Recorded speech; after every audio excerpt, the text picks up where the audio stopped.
दुनिया में हलचल तब मच गई जब यह खबर फैली कि एक रहस्यमयी लड़की को मारने पर भारी इनाम रखा गया है। यह सुनकर दुनिया भर के प्रोफेशनल हथियारों के बीच गुस्सा, लालच और खून की प्यास की लहर दौड़ गई। लेकिन इस पूरे मामले की असली सच्चाई किसी को पता नहीं थी, सिवाय high school of spell casting के। स्कूल ने तुरंत फैसला किया कि इस लड़की की रक्षा करना दुनिया का सबसे बड़ा और सबसे खतरनाक मिशन होगा, क्योंकि वह लॉर्ड टेंगन का आखिरी बचा हुआ शरीर थी।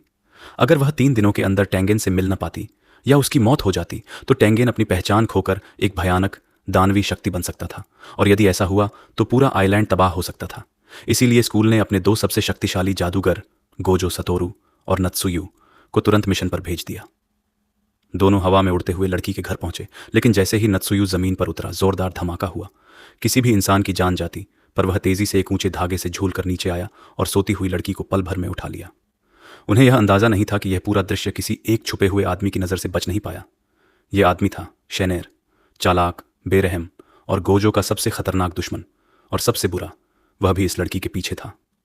लड़की को बचाने के बाद गोजो और उसकी टीम ने सोचा कि लड़की को उसके आखिरी 2 दिनों में खुश रखना चाहिए। इसलिए उसे वापस उसके स्कूल भेजा गया ताकि वह अपने दोस्तों से मिल सके, क्योंकि 3 दिनों के बाद वह टेंगेन से जुड़ने वाली थी और यह जुड़ना उसकी जिंदगी के हर रिश्ते को खत्म कर देगा। दोस्ती, परिवार, यादें, सब। इसलिए गोजो चाहता था कि उसके आखिरी दिन अच्छे बीते। लेकिन तभी उन्हें अचानक महसूस हुआ कि लड़की पर नजर रख रही श्रापित आत्मा अचानक गायब हो गई है। इसका मतलब था किसी और की एंट्री हो चुकी है। वे तुरंत स्कूल की ओर दौड़े। जैसे ही यूजी ने कैंपस में कदम रखा, एक बूढ़ा बदतमीज आदमी रास्ता रोककर खड़ा हो गया। वह यूजी का रास्ता रोकने के लिए सबसे सही शिकार चुनता था, अनुभवहीन नौजवान। लेकिन यूजी पीछे हटने वालों में से नहीं था। उसने तुरंत अपनी श्रापित आत्मा बुला ली। हजारों कीड़ों की भयानक सेना बूढ़े आदमी की तरफ टूट पड़ी। श्राप ने बूढ़े आदमी को लगभग खत्म कर दिया। मरने से पहले उसे अपने बचपन का प्यारा कुत्ता दिखाई देने लगा, एक ऐसा कुत्ता जो कई साल पहले मर चुका था। वही कुत्ता जिसने बूढ़े आदमी को उसके दुखी बचपन में प्यार दिया था। लेकिन अगला पल साफ था, ये सब उसकी मौत से पहले की आखिरी मानसिक चमक थी। वास्तविकता में यूजी के श्राप ने उसे पहचान से परे विकृत कर दिया था। उसने आज के युवा जादूगरों को बहुत कम आंका था। उधर गोजो सतोरू लड़की को क्लासरूम में ढूंढ लेता है। जैसे ही लड़कियों ने गोजो को देखा, पूरा क्लासरूम पागल हो गया। हर लड़की चिल्ला रही थी, फोन निकाल रही थी, कुछ तो उसे छूने की कोशिश कर रही थी। गोजो ने इस हंगामे का फायदा उठाकर लड़की को पकड़ लिया और 1 सेकंड में वहां से भाग निकला। लेकिन जैसे ही वे बाहर आए, हथियारों का एक बड़ा समूह रास्ता रोककर खड़ा था। गोजो ने बिना समय बर्बाद किए लड़की को हवा में उछाल दिया और खुद लड़ाई के लिए तैयार हो गया। हत्यारे मुक्के और तलवार चलाते रहे, पर गोजो को छू तक न सके। उसकी इन्फिनिटी तकनीक ने हर वार को उससे दूरी पर रोक दिया।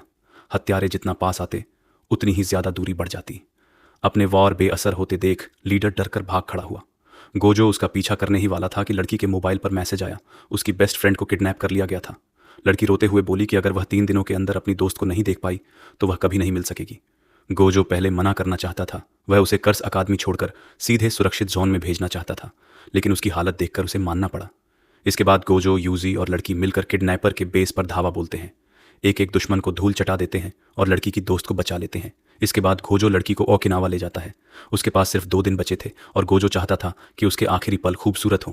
वे साथ में बोटिंग करते हैं, आइलैंड के सबसे खूबसूरत फूलों के खेतों को देखते हैं, बेहतरीन खाना खाते हैं और शाम के समय बीच पर साथ चलते हैं। गोजो अपनी 6 आइड शक्तियों से उसे हर पल सुरक्षित रखता है, लेकिन अच्छा समय कभी लंबा नहीं चलता। 2 दिन खत्म होते ही वे जुजुत्सु हाई लौट आते हैं। गोजो आखिरकार थोड़ी देर के लिए अपनी सुरक्षा डीली करता है और आराम से सांस लेता है। लेकिन जैसे ही वह अपना जादू हटाता है, एक चमकता हुआ ब्लेड सीधा उसके सीने में घुस जाता है। वार करने वाला कोई और नहीं, वही था शेनेर।